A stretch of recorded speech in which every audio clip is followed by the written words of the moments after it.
the whole issue of child sex ratio and especially son preference has been, with great difficulty, we have brought it as a core monitorable target of the 12th plan.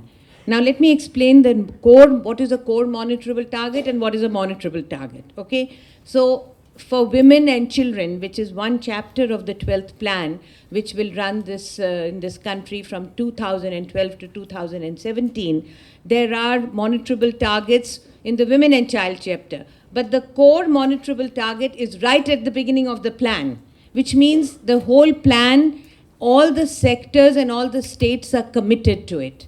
They are committed to achieving the targets which has been disaggregated by states in the planning document. It's very nitty-gritty, but I think this is where it's in being able to address these details that UNFPA can do something with this wonderful and a very thoughtful effort that has been made.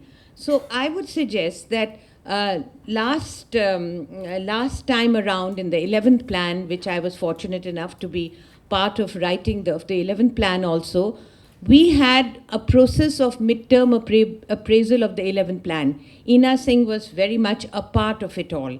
And in that midterm appraisal, we were able to, with the help of UNFPA and UNICEF and UNDP, we were able to go across the country and find out what is happening from the northeast to the south to the west to the north to literally from Kashmir to Kanyakumari, regionally, the 5 regions, to find out that halfway through the plan, are we really halfway to achieving the monitorable targets? And if not, what are the people saying? And how are the states fulfilling the commitment that they have made? And we brought out a report which was called Listening to Voices from the Field. UNFPA was with us throughout this process. So what I would suggest is that since this son preference, or aka child sex ratio, is a core monitorable target of the plan, I would take this report. I think the suggestions the recommendations that have been made here, especially because they've gone into the details of the laws that exist, which are supposed to be for the purpose of bringing up the sex ratio, for bringing up the value of the girl child. All of these laws that Kirti spent so much time talking about, those really are the laws for the purpose, but in their bariki, in the fine print, they actually violate the purpose, because some of the issues and some of the points that she raised militate against the purpose of the laws. Since the plan binds all the states and sectors for collective action to address son preference, then it is time to hold them accountable. And where are they putting the funds?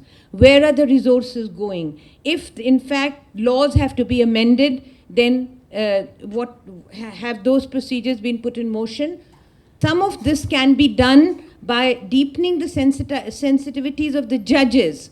And we have so many examples where, they are not perfect. They can also learn, like all of us need to learn. So there are many suggestions in this report, and I feel if you can take up this agenda, and no state across the country, I think it should really become an election issue, this son preference. It's the one problem which towers over all other issues as far as men and women are concerned, because it's nothing only to do with gender. It's across the board. I think it would be a very useful way in order to bring this, to bring some reality, bring some consciousness, and really get some concrete work done.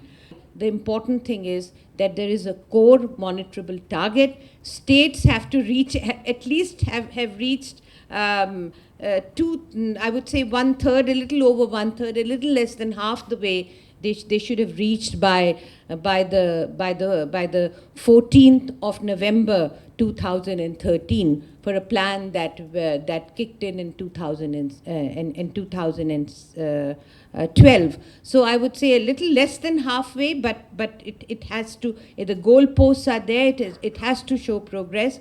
So I feel this is one practical suggestion that I wanted to make at this meeting, and expect that we will be able to bring this meeting to a very focused and a very definite conclusion, so that we can chart a way ahead which will be very practical and important for our development and to address this extremely important issue. Thank you very much.